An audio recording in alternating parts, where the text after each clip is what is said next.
interprofessionnel de la lutte contre le sida.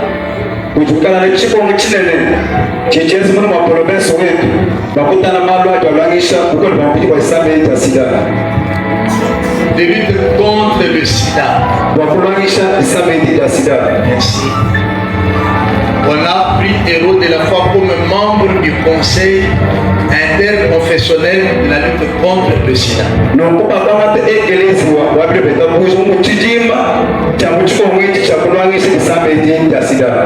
Nous devons enseigner, nous devons exhorter nos frères et sœurs pour qu'ils sachent le sida c'est quoi, le mode de transmission et comment on peut se préserver du sida et comment on peut arriver aux solutions dues au sida.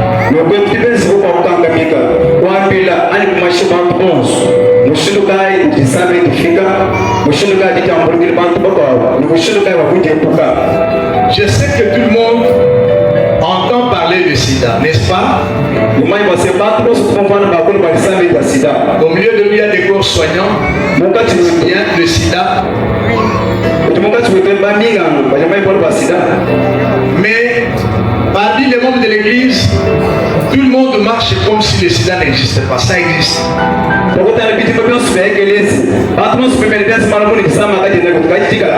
Ça tue. Et chaque jour, il y a des gens qui meurent. Dans le temps passé, on avait vu les gens qui avaient le sida comme les hommes maigres, qui avaient une mauvaise mine. Et aujourd'hui, on peut trouver les gens qui ont le sida mais en bonne santé.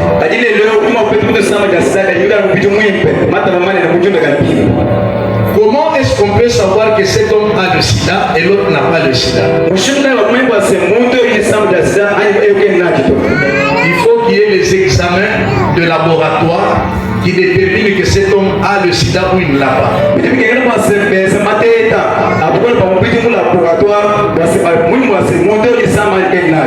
Et lorsqu'on enseigne le sida,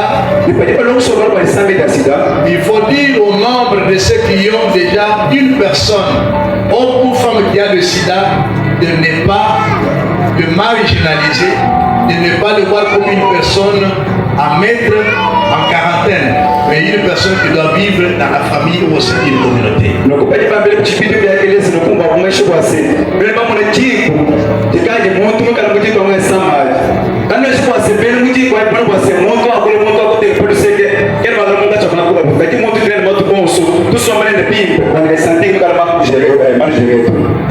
Peut-être on donne une mauvaise définition de sida. Il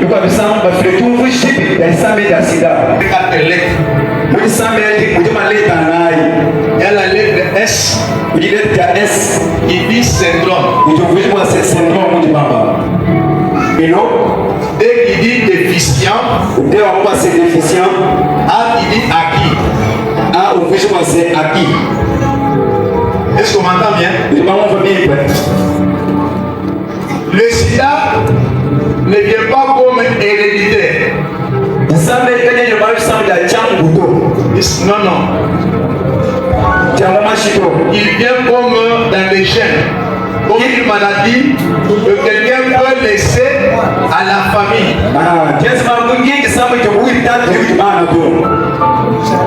C'est par exemple le diabète peut être héréditaire. Mais le sida n'est pas comme ça. Le sida, on l'acquiert par des modes de transmission. Le premier mode, par des relations sexuelles non protégées.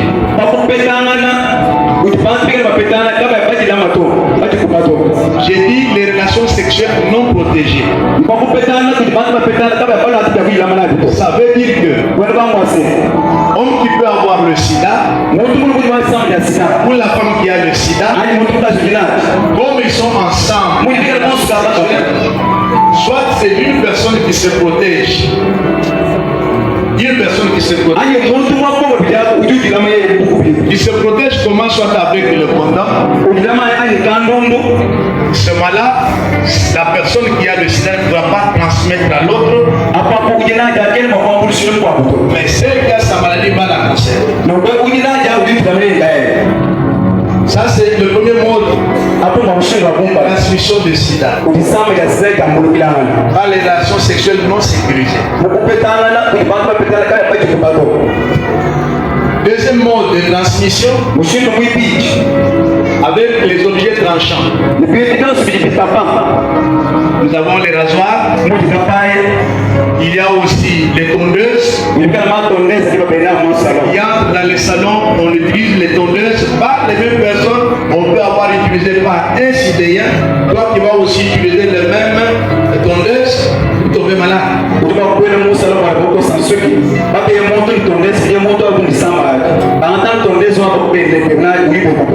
Avec des peines,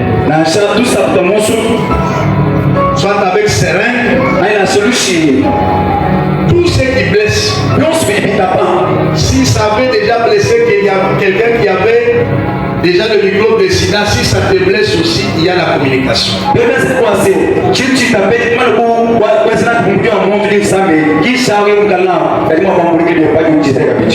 me fais comprendre? Il y a la transmission de la mère à l'enfant. L'enfant qui naît d'une femme qui a le sida, au moment où on doit couper le cordon ombilical, si on n'a pas bien protégé le placenta qui rattache l'enfant à la mère, il y a un risque que l'enfant qui naît puisse obtenir le sida.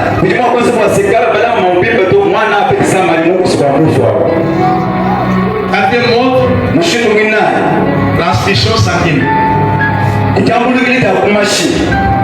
Transfusion sanguine. Lorsque vous allez à l'hôpital que votre enfant a un problème de sang, si l'enfant a l'anémie, il a de perte de sang, que ce sang-là soit d'abord examiné. Oh non, c'est mon grand frère, c'est ma grande soeur, on donne le sang. Non. Il y a des gens qui ont eu le sida à travers ce mode que j'ai dit là.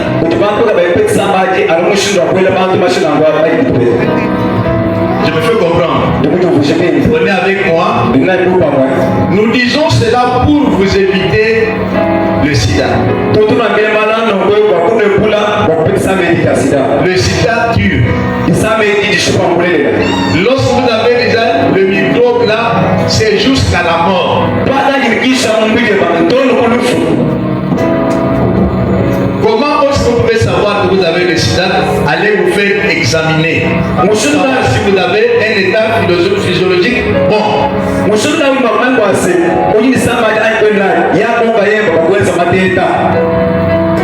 Moi j'étais à Kamayo, on m'a déjà examiné. On m'a dit non, vous n'avez pas ça. Allez aussi. Puisque tous les mouvements que vous êtes en train d'opérer, vous ne savez pas.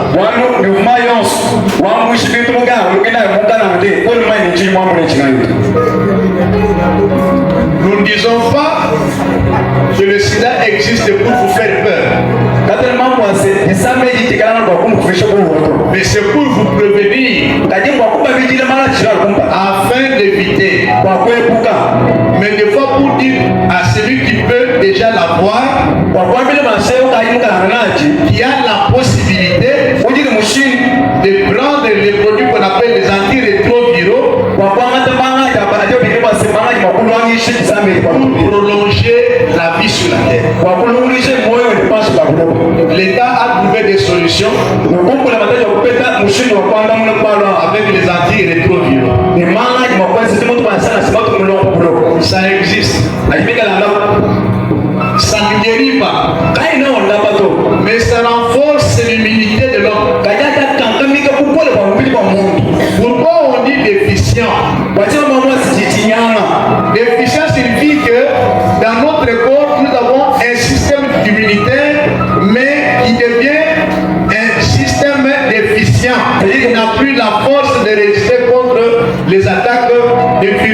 sida.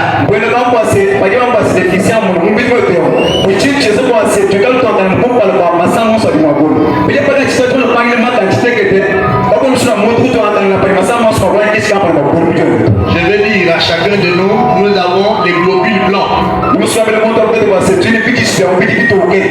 Les globules blancs qui sont dans notre corps, c'est pour lutter contre tous les microbes qui veulent entrer. Ça leur niveau. Lorsque ça augmente des niveaux, ça prouve qu'il y a un corps étranger qui est dans le corps. Maintenant, ils cherchent comment combattre celui-là.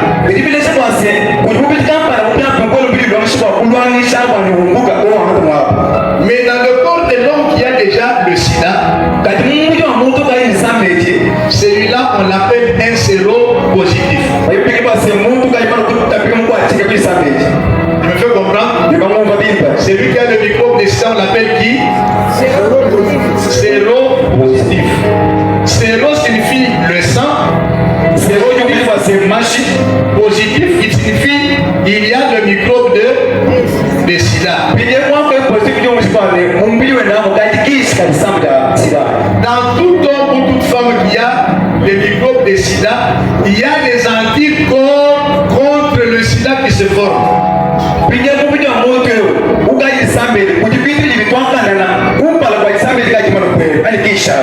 Ça veut dire lorsque vous allez à l'hôpital pour qu'on puisse vous faire les examens du sang et qu'on va voir la multiplication des anticorps contre le sida, alors on comprend que vous avez quoi?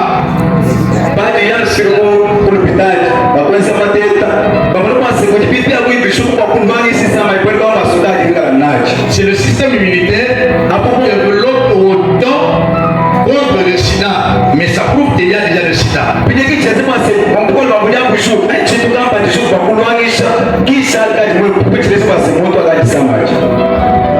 J'ai parlé des séropositifs. Il y a aussi un séronégatif. Qui est séronégatif? C'est celui dans le sang où il n'y a plus encore le développement de microbes, des anticorps de sida. Cela arrive quand? C'est lorsque quelqu'un a commencé à prendre les antirétroviraux. Maintenant, les microbes là commencent à diminuer la virulence. Le système immunitaire ne monte plus encore les agents qui combattent. C'est pourquoi lorsque quelqu'un va aux examens, on va découvrir qu'en lui, il y a le système immunitaire qui a diminué par rapport au sida. On dit non, il est séronégatif.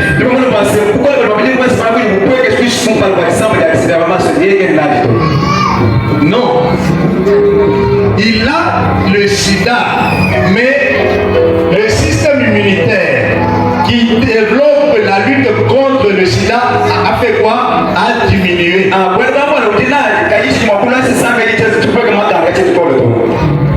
Cela c'est comment? Il y a des gens qui attrapent le sida des niveaux. Les niveaux sont différents. Vous entendez bien? C'est pourquoi il y a des gens, lorsqu'il a connu le sida aujourd'hui, s'il va trouver auprès de quelqu'un d'autre qui a un niveau supérieur, un autre partenaire, il va augmenter la vitesse.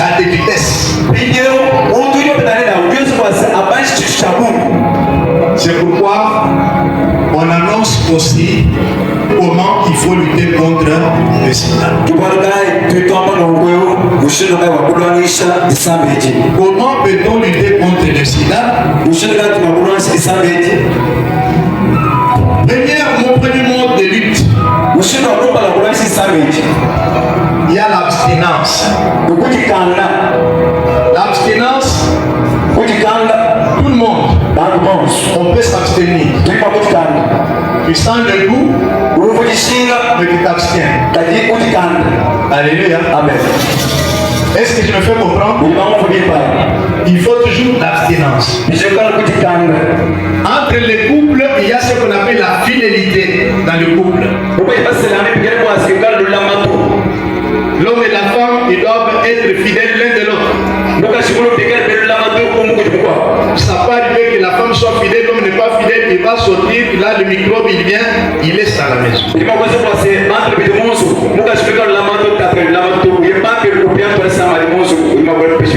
Ce n'est pas seulement ceux qui voyagent, même ceux qui sont sur la ville ici, il est là, il touche à tout ça. Il peut avoir le microbe, il peut venir dans sa maison, il laisse.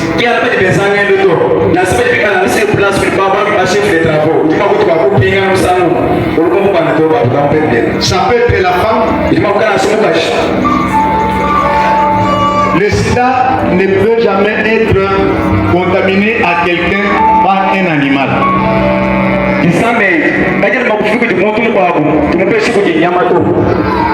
Pas par les moustiques.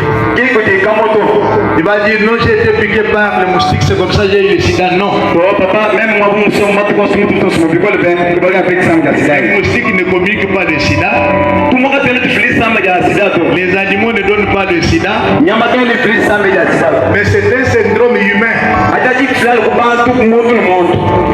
Lorsqu'on parle du syndrome, ça veut dire que ce sont les symptômes qu'on peut voir sur quelqu'un. Il y a des signes. Dans le temps, quelqu'un qui fait une diarrhée sans arrêt, on fait qu'il a le sida. Mais ce n'est pas ce qui détermine le sida. Le sida est déterminé par le laboratoire. Il y a des signes, par exemple, ça s'appelle les zonas.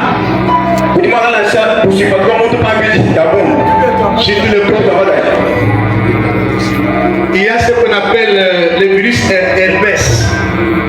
Le herpès, c'est sous forme de capé-cabache. C'est ça. Parfois, ce sont des signes. Mais nous ne voulons pas vous frustrer. Nous allons préparer le temps pour commencer à enseigner les mamans, enseigner les jeunes, enseigner les papas, pour nous prévenir. Alléluia. Amen. Nous devons nous prévenir du sida. Nos jeunes filles ici, nos jeunes frères, ils sortent, ils vont à l'université, ils vont à l'école. Les malins, ils les dribblent, ils font tomber. Et directement, si la personne avec laquelle ils sont contactés a le sida, c'est fini.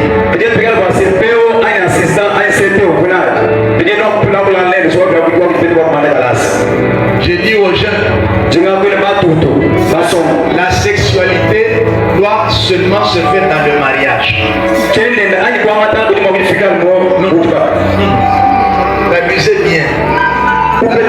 La sexualité responsable, c'est seulement dans le mariage. Pas en dehors du mariage. Me fait comprendre?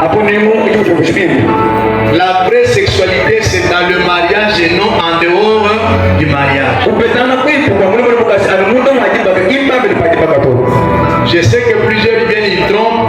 Oh, tu es ma fiancée. Oh, tu es mon fiancé. La première chose à demander, c'est quoi? La sexualité. Oh, moi je vous t'aime.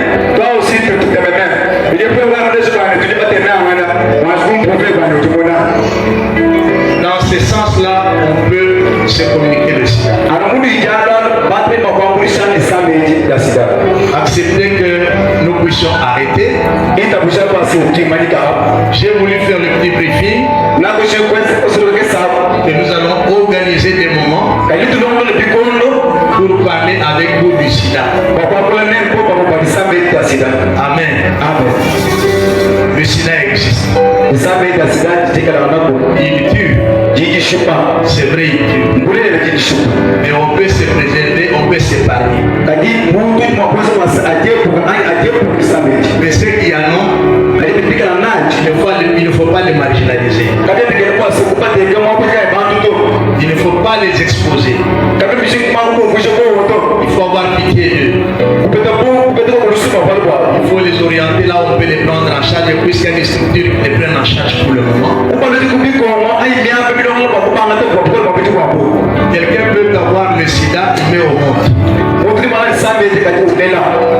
Là, des enfants multiplient. Les enfants grandissent. Mais nous allons vous aider comment arriver. S'il y a des membres de famille qui ont déjà le sida, pour leur dire il n'y a pas à désespérer.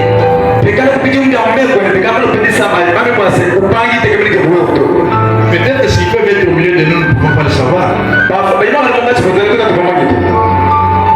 Amen. Lorsque vous sortez, je ne suis pas avec vous. Mais il faut savoir que le sida existe. Nous prêchons la parole de Dieu. Et nous prêchons aussi que nous devons aussi nous préserver. Ici à l'église, nous n'enseignons pas qu'on puisse porter le condom pour commettre l'infidélité.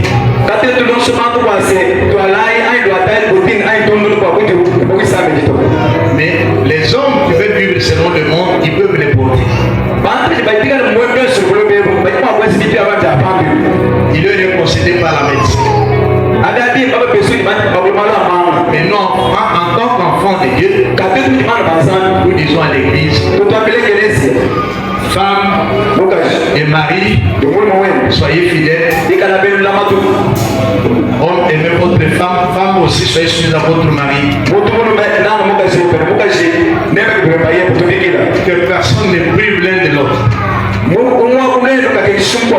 C'est ce que dit la Bible aussi. Les jeunes gens attendaient le temps de mariage pour une sexualité responsable. Dieu vous bénisse.